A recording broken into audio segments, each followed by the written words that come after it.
Hi everybody, my name is Suzy. I'm Suzy Speech. Wow, it is a wonderful occasion, actually. It's almost like a miracle to be standing here.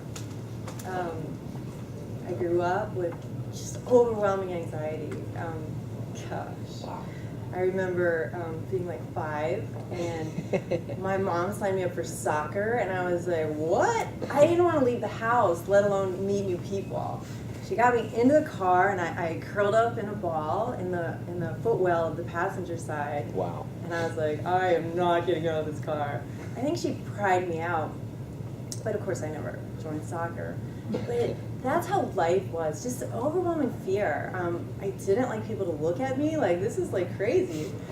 I made it through school, I went to classes, I would sit in the way back if I could, in the corner preferably, and just try to be invisible. I would just pray, nobody calls on me. I was kind of ADD, so I was in my world, I would draw or look out the window all day, and the teachers would write home, well, she does fine, she doesn't speak, but I didn't bother anybody. I really was, no trouble. I was in this world, and it's pretty isolating, and the sense of separation is just huge. You're in your world only.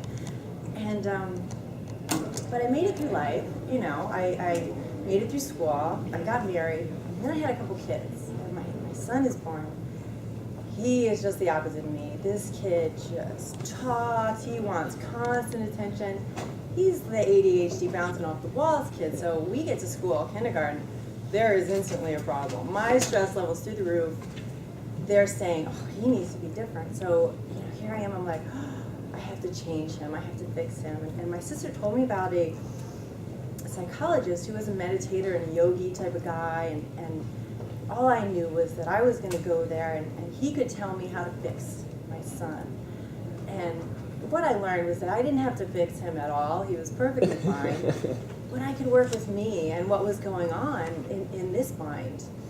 And then I was really fortunate to meet a lot of amazing meditation teachers, and thus began this path of watching my mind instead of just believing it.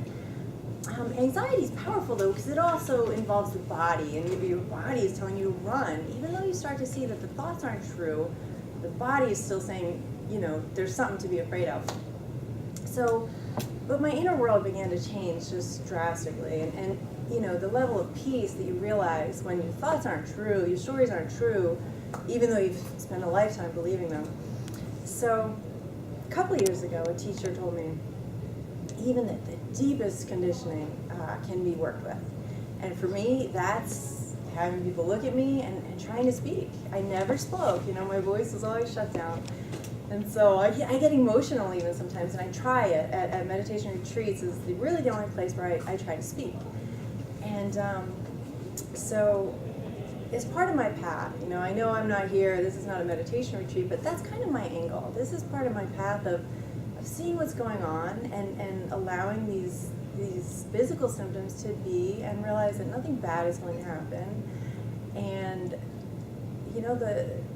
those conditioned things can change. Everything's constantly changing, and there's a lot of peace to be found there.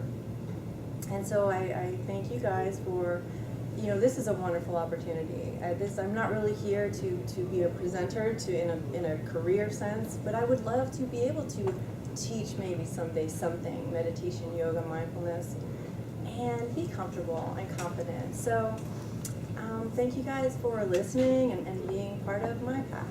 So thank you. Awesome.